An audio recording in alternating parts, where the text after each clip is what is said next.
Hey, my name is Caleb Donovan. I'm 28 years old and I work as a Finnish carpenter for a small custom furniture shop just outside Portland, Oregon. My job isn't flashy. Sanding tabletops, fitting joints, staining shelves, building things people will touch every day and never think twice about. But I love it. There's something real about working with your hands. You start with rough wood and by the end of the day, it's something beautiful. Something that lasts. I live in a small one-story rental house on a quiet street lined with Douglas firs and chain-link fences. The place isn't much. Worn-out carpet, a secondhand recliner I got off a neighbor's yard sale, and a microwave that sparks when you heat anything too long. But it's mine. After years of drifting and not knowing where I fit, this little house and my quiet routine feel like enough. My neighbor, Elena Rojas, lives right next door. She's 31, works as a vet tech at a small animal clinic across town. Long hours, emergency calls at midnight. The kind of job that wears you down even when you love it. We're friendly in that typical American neighbor way. We wave when we pull into our driveways, swap leftovers when one of us cooks too much, help each other with small things. She once left a container of homemade tamales on my porch because she said she'd made way too many. I replaced the hinges on her back gate twice and fixed her leaking bathroom faucet once. Nothing deep, just the easy, comfortable rhythm of two people living side by side. I never thought of her as anything more than a good neighbor.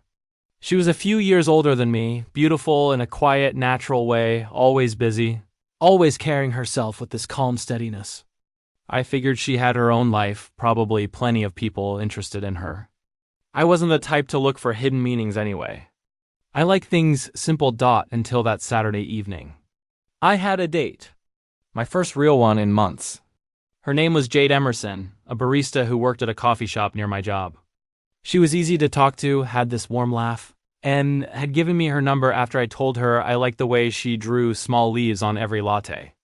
We'd been texting for a couple of weeks, and tonight we were finally meeting for drinks at a quiet bar downtown. I stood in front of my bathroom mirror holding up 3 shirts. A plain black one, a dark green Henley, and a light blue button-up. Each one made me look either overdressed or underdressed. I stared at them, frustrated. Then I thought of Elena. She had great taste. A few months back, she'd helped me pick out a pair of boots for a friend's wedding. And I'd gotten more compliments that night than I had in years.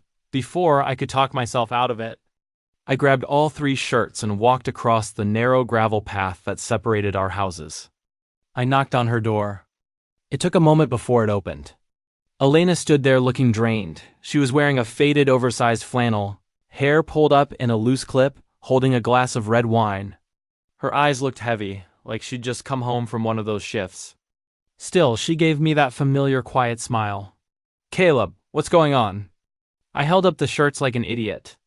"I need your eye." "I've got a date tonight, and I can't tell which one doesn't make me look like I'm trying too hard." Elena blinked. For half a second, something passed across her face. A tiny pause, like a candle flickering once before going still. Then she stepped aside. "Come in." Her house always felt warmer than mine. Soft lighting, plants on every windowsill. The faint smell of cinnamon from something she'd baked earlier. I laid the 3 shirts across her kitchen table. "Which one?" I asked. "Be honest. I want to look decent. Not like I'm showing off." Elena walked over slowly. She touched the black one first, then the green, then the blue. She was quiet longer than I expected. Finally, she picked up the blue button-up and held it against my chest. "This one. Why?"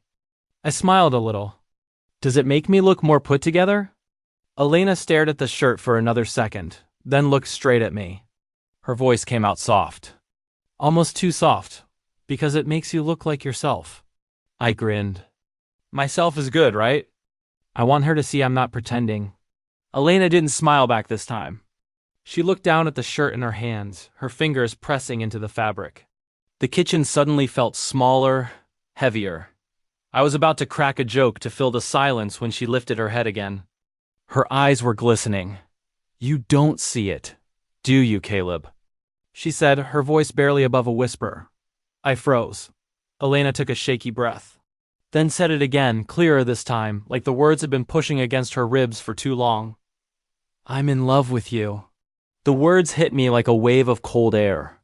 My mouth opened, but nothing came out. I stood there holding the other two shirts, heart pounding so hard I was sure she could hear it. Elena's face changed instantly. Regret, panic, embarrassment, all flashing across it at once. She turned away quickly, walking toward the front door. "Forget I said that," she said, her voice cracking. "I shouldn't have." "Just go, Caleb, please." She opened the door. The cool evening air rushed in. I wanted to say something, anything, but my mind had gone completely blank. I walked past her, still clutching the shirts, and stepped out onto her porch. The door closed softly behind me. I crossed the gravel path back to my own house in a daze. My hands were trembling. I went inside, shut the door, and just stood there in the middle of my hallway. Staring at nothing, Elena's voice kept echoing in my head. "You don't see it, do you, Caleb? I'm in love with you." Everything I thought I knew about my quiet, simple life had just cracked wide open, and I had no idea what to do next. I stood in my bedroom for what felt like forever, staring at the blue shirt still in my hands. My mind was spinning. Elena's words kept repeating on a loop. "You don't see it. I'm in love with you." I should have been thinking about Jade, about the date I'd been looking forward to for days. Instead, all I could hear was Elena's voice breaking when she told me to leave. I put on the blue shirt anyway. Not because she'd chosen it, but because my brain was too numb to pick anything else. I grabbed my keys, locked the door, and drove downtown like I was on autopilot. The streetlights blurred past the windshield. I didn't turn on the radio. The silence made everything louder. Jade was already waiting at the bar when I arrived. It was a cozy craft cocktail place with exposed wood beams and warm Edison bulbs. She looked beautiful. Red sweater, hair down, smiling the moment she saw me. "You look nice," she said, standing up to hug me. "That blue really works on you." "Thanks," I replied, forcing a smile. "You look amazing too." We sat down and ordered. Jade talked easily about a new drink she was experimenting with at the shop. A regular customer who always came in with a different dog. How her sister had just moved back to town. She laughed at her own stories, and I tried to laugh with her. I really did, but I wasn't there. Every time she leaned forward or asked me a question, my mind drifted back to Elena, to the way her eyes had looked when she said those words, to the way she turned away like she regretted everything the second they left her mouth. "Hey, Earth to Caleb," Jade said, snapping her fingers lightly with a playful grin. "You with me? You seem a million miles away tonight." I blinked and sat up straighter. "Sorry, a long week at the shop. One of the builds went sideways." She nodded, but I could tell she wasn't fully convinced. Still, she kept the conversation moving. She asked about my week, about the old truck I was restoring on weekends. I answered as best I could, but my replies felt hollow. Automatic. Halfway through the evening, Jade set her glass down and looked at me seriously. "Caleb, if you're not feeling this tonight, it's okay to say so. I'm a big girl." I hated myself in that moment. Jade was kind, easy to talk to, and clearly interested. She didn't deserve to sit across from someone who couldn't stop thinking about the woman next door. "I'm sorry," I said quietly. "You're right. My head's not fully here tonight." "It's not you. It's been a rough week, some personal stuff." She gave me a small, understanding nod. "It's fine, really. Maybe we can try again when things settle down." "Yeah," I said, even though I wasn't sure there would be another time. "I'd like that." The rest of the evening felt shorter. We finished our drinks, split the tab, and walked out to the sidewalk. Jade gave me a quick hug. "Get home safe," she said. "You too." I got in my truck and sat there for a minute with the engine off.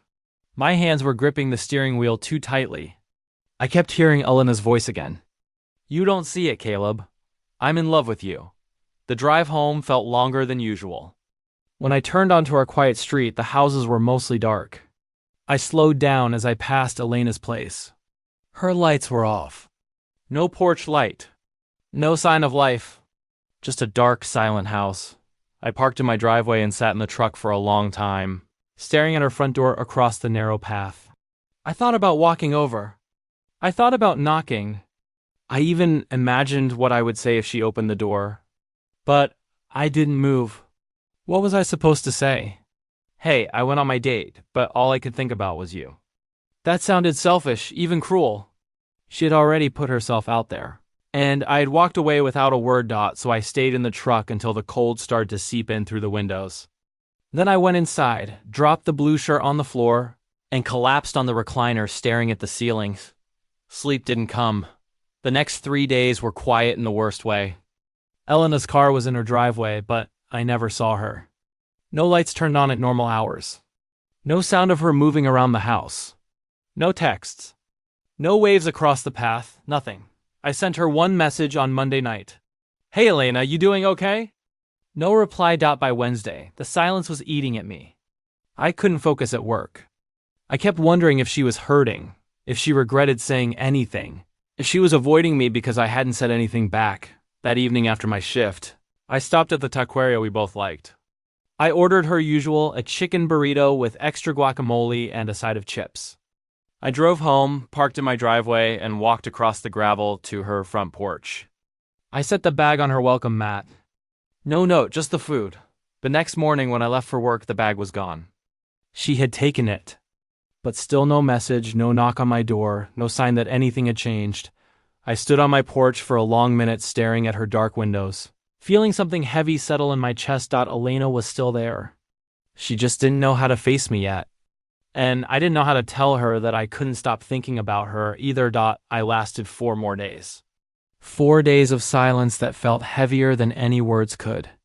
4 days of driving past her house and seeing her car in the driveway but never seeing her.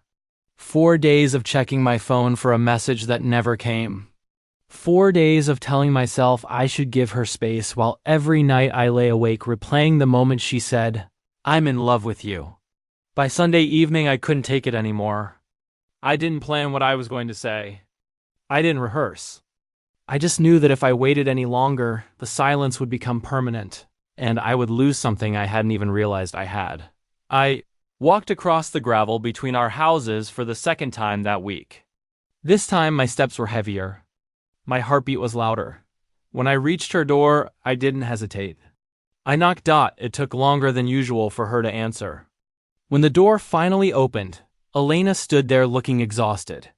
Her eyes were red and puffy like she hadn't slept much. She was wearing an oversized flannel and leggings, hair loose and messy. She looked at me for a long second. Surprised then tired, Caleb. Her voice was soft. Not angry, just worn down. I didn't wait for her to speak first. "I'm not here to make things awkward," I said. "But I can't keep acting like nothing happened. Can I come in?" Just for a minute. She hesitated, then stepped aside without a word. Inside, her house felt different. The usual warmth was faded. There were dishes in the sink, a half-empty glass of water on the coffee table. And the lights were dimmer than normal. She closed the door behind me and stood with her arms folded across her chest. We sat on the couch. The same couch where she'd held up the blue shirt just days ago. The silence between us was thick. Elena spoke first, her voice barely above a whisper. "I shouldn't have said it. I know that. I saw your face, and I knew I'd wrecked everything. I'm sorry." "You didn't wreck anything," I said quickly. "You just caught me off guard." I didn't know what to say. I still don't know what to say. But I know I don't want to pretend it didn't happen. She looked down at her hands, fingers pulling at the sleeve of her flannel. "I felt this way for a while," she admitted. "Longer than I should have. I kept telling myself it was ridiculous. You're younger. You're my neighbor. You're you. But every time you came over, every time you fixed something or brought my mail in or just smiled at me across the yard, it got harder to push down." She took a shaky breath. I didn't plan to say it that night. It just came out. And then I saw how shocked you were, and I panicked. I thought if I shut the door fast enough, maybe we could pretend it never happened. "I don't want to pretend," I said. Elena looked up at me, her eyes searching mine. "Then what do you want, Caleb?" I swallowed hard. The truth felt heavy, but I owed it to her. "I don't know exactly what I feel yet. I'm not going to lie to you and say I'm in love with you right now because that wouldn't be honest. But I know this. The last few days, not seeing you, not hearing from you, they felt wrong. Empty. I kept thinking about you. About how you always notice the small things. About how steady it feels just being around you. And I realized I don't want to lose that. I don't want to lose you. Elena's eyes filled with tears, but she didn't let them fall. I'm older than you, she said quietly. I have a messy life. Long shifts, emotional weight from work. I can't promise you something easy or uncomplicated. I'm not asking for easy or uncomplicated, I replied. I'm asking for real. And if you'll let me, I want to try slowly. No pressure. No expectations. Just us figuring it out. She was quiet for a long moment. Then she nodded, very small. Okay, she whispered. Slow, no pressure. We didn't hug. We didn't kiss. We just sat there on the couch, the weight between us finally lifting a little. When I stood up to leave, Elena walked me to the door. Before I stepped outside, she looked at me and said softly, "Thank you for knocking again." I turned back and gave her a small smile. I'll keep knocking as long as you don't tell me to stop. Elena's lips curved into the faintest smile I'd seen in days. I won't. I walked back across the gravel to my own house, feeling lighter than I had in almost a week. The night air felt cooler. The fir trees rustled softly in the breeze. For the first time since she said those words, I wasn't scared. I was hopeful. And that felt like the beginning of something neither of us could pretend wasn't real anymore. The days after that conversation felt different, but not in a sudden, dramatic way. There were no grand declarations, no rushed kisses, no promises we weren't ready to keep. Instead, we began again slowly, carefully, the way two people do when they know how easily something fragile can break. It started with a simple text from Elena the next evening. Tacos tonight if you're not busy. I stared at the message for a long minute before replying. No cilantro. I'll bring beer. When I knocked on her door an hour later, she opened it wearing an old clinic hoodie and jeans, hair tied back loosely. She looked more relaxed than I'd seen her in days. The tension from our last conversation had softened into something quieter. Warmer. We ate at our kitchen table, the takeout containers spread between us. An old playlist shuffling softly from her phone that neither of us was really paying attention to. We talked about small things at first. How her shift had gone. The crooked shelf a client wanted me to redo for the third time. The guy down the block who kept letting his dog dig up everyone's flower beds. But slowly, the conversation drifted deeper. At one point, Elena set her fork down and looked at me. I meant what I said about going slow, she told me. I'm not ready for anything big or complicated. I don't want to pretend this isn't happening either. I don't want to pretend anymore, I said. Slow is good. I'm not going anywhere. She smiled. Small but real. And for the first time since she'd said those 3 words, the air between us felt lighter. That became our new rhythm. Some nights she would text me after a long shift. Tacos? Or I made way too much soup again. Other nights I would knock on her door with a 6-pack and ask if she wanted company. We watched old movies, shared food, talked until the sky outside turned dark. Sometimes we sat in comfortable silence, her knee brushing against mine on the couch, my arm resting along the back of the cushions. The touches started small. One evening, while we were watching a movie, her hand accidentally brushed against mine when she reached for the remote. She didn't pull away. Neither did I. Another night, when she laughed at something I said, she leaned her head against my shoulder for just a few seconds before sitting up again. Each time the contact lingered a little longer than before. Each time it felt less accidental. Elena still reminded me to go slow. She would say it quietly, almost to herself, when the moment grew too warm. Slow, she'd whisper with a small smile, and I respected that. I never pushed. I never asked for more than she was ready to give. But the connection between us kept growing in the quiet spaces. I started leaving the porch light on when I knew she had a late shift. She would come home exhausted, see the light, and sometimes send a single text. Thank you. In return, she began leaving small things. A container of the tamales she made on weekends. A bowl of pozole when she knew I'd worked late. A sticky note on my door that simply said, "Eat something, Caleb." We talked more deeply, too. She told me about the long hours at the clinic, how some days the weight of losing an animal she'd tried to save felt heavier than people understood. I told her about the loneliness I used to call independence, and how I was starting to realize it had been fear wearing a different name. We didn't try to fix each other. We just listened. One Friday night, after a particularly rough week for both of us, she texted me, "Come over. I don't want to be alone tonight." When I arrived, she was already curled up on the couch in her flannel, a blanket over her legs. We didn't watch anything. We just sat together. At some point, her head found its way to my shoulder again. This time she didn't move it. I rested my hand lightly on her arm, feeling the steady rhythm of her breathing. We fell asleep like that. Fully clothed, nothing more than her head on my shoulder and my arm around her. When I woke up hours later, the TV was still glowing on the menu screen, and Elena was still there, warm and trusting against me. That was the first night I stayed until morning. Nothing physical happened. We didn't cross any lines, but something between us had quietly deepened. A few days later, I ran into Jade at the coffee shop. She smiled politely when she saw me. "Hey, Caleb, how have you been?" I told her the truth, gently but clearly. That I was seeing someone. That I was sorry for how our evening had gone. She took it well, wished me the best, and we parted on good terms. When I told Elena about it that evening, she didn't say much at first. Then she reached over and squeezed my hand. "Thank you for being honest with her," she said softly. And with me. Our relationship continued to grow in those small, steady ways. We never labeled it. We didn't need to. It was ours. Quiet, careful, and real. And every time Elena smiled at me across the yard or left a warm meal on my porch or let her hand rest on mine while we watched a movie, I felt the same thing. We weren't rushing. We were building. And for the first time in a long time, that felt exactly right. The weeks that followed settled into something quiet and steady, like the first warm days after a long winter. Elena and I didn't rush. We didn't put a label on what we were. We simply chose each other in small, everyday ways. Some evenings she would text me after a long shift. Tacos, or I baked too much again. I would walk across the gravel with a six-pack or a bag of takeout, and we would eat on her couch while an old movie played in the background. Her head would eventually find its way to my shoulder. My arm would rest around her. Neither of us said much, but the silence felt full. One Thursday night, Elena came home later than usual.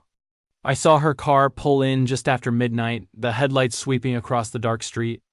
I had left the porch light on like I always did when she worked late. She didn't wave. She just walked inside slowly, shoulders heavy. I waited 10 minutes, then crossed the path and knocked softly on her side door. She opened it, still wearing her scrubs, hair falling out of its clip, eyes tired and red-rimmed. She looked at me for a long second, then stepped aside without a word. I didn't ask if she was okay. I already knew she wasn't. We sat on the couch in the dim light of a single lamp. She curled into herself, knees pulled up, blanket wrapped tightly around her shoulders. I sat close but not too close, giving her space to breathe. After a while she spoke, her voice barely above a whisper. "Today was awful," she said. "A dog. A family's dog. They brought him in and he was already..." She paused. "We did everything we could. He didn't make it. The little girl just kept asking why he wouldn't wake up." Her shoulders started to shake. I moved closer and gently pulled her into my arms. She didn't resist. She buried her face against my chest and cried. Not loud, not dramatic, just deep, exhausted sobs that had been building for hours, maybe days. I held her and let her cry. I didn't try to fix it. I didn't tell her it would be okay. I just stayed there, one hand slowly rubbing her back, the other resting gently on her hair. When the tears finally slowed, she spoke again, voice muffled against my shirt. "I'm scared." "Caleb, of what?"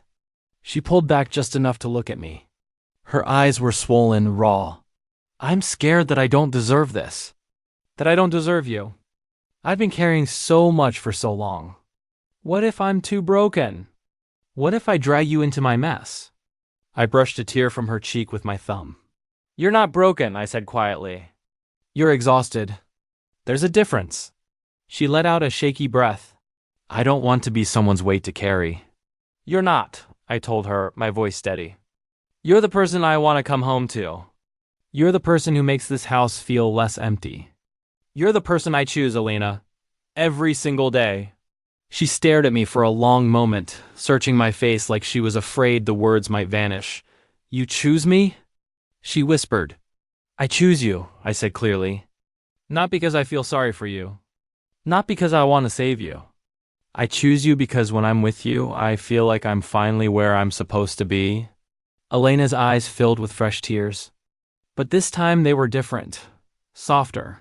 She leaned forward and rested her forehead against mine. I choose you too, she whispered. Even if I'm scared. Even if it's slow. I choose you. We didn't kiss that night. We didn't need to.